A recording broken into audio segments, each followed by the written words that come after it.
My name is Peter Gong, that's G-O-N-G.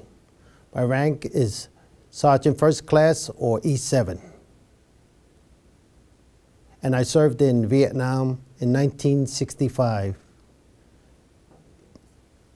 I served 371 days in Vietnam. What I did there is that I was in the infantry, which is 11 Bravo. I was a combat infantryman. I was working in a machine shop, in Tangent Machine Shop in Long Island as a draftsman. And I could have got a deferment, but what happened is that when I got the letter, my mother took the letter and hid it on me. And then it was kind of late to get a deferment, but I had to go, and I went. I did my basic training at Fort Jackson, South Carolina, June 13th. And it's a good thing that I went there because it was very hot there. And when I went to Vietnam, I served in there, and it was like 120 degrees in the shade. And it was very hot.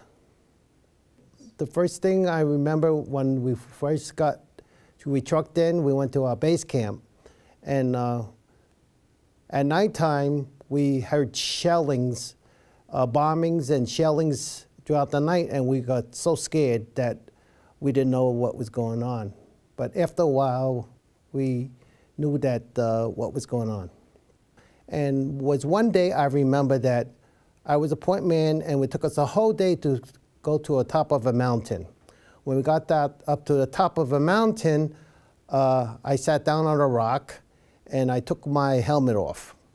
And meanwhile, there was companies from our unit coming up from two sides. And they said that if I would have picked up my rifle, they would have shot me and killed me.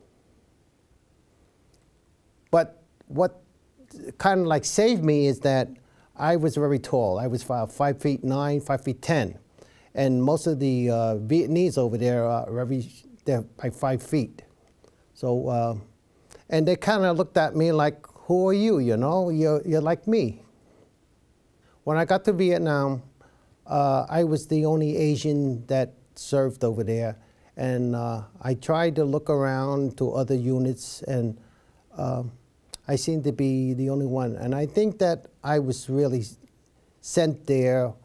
I went as a volunteer because they asked me to go, and I went. But I feel that something I had to do, and I went and did it. I was shot at, I was shooting at them, and I had to do what I had to do. There was one battle called the Iron Triangle. It's like a triangle, and deep in the triangle there was a big hole. The 101st Airborne Division went down there to flush out the Viet Congs or North Vietnamese regulars. On each corner, like a triangle, they had 50 caliber machine guns. And they were shooting at our soldiers over there. We were called in the 1st Air Cav. I belonged to the 1st Air Cav, the 1st Battalion, 5th Cav, 1st Cavalry Division, Company B, Mongols, Bravo. We went in there, and the Viet Congs and the North Vietnamese regulars are afraid of the 1st Cavalry Division because when we go in, we use artillery, we use helicopters, and we just finish it off with B-52 bombers, with napalms. And so when they heard that we were coming in, they really deserted or left. But we brought our guys out. And there's missions that we go on at nighttime, which I call it a suicide mission. There's a patrol that usually goes out there, and we sit out there, and it's like a listening post.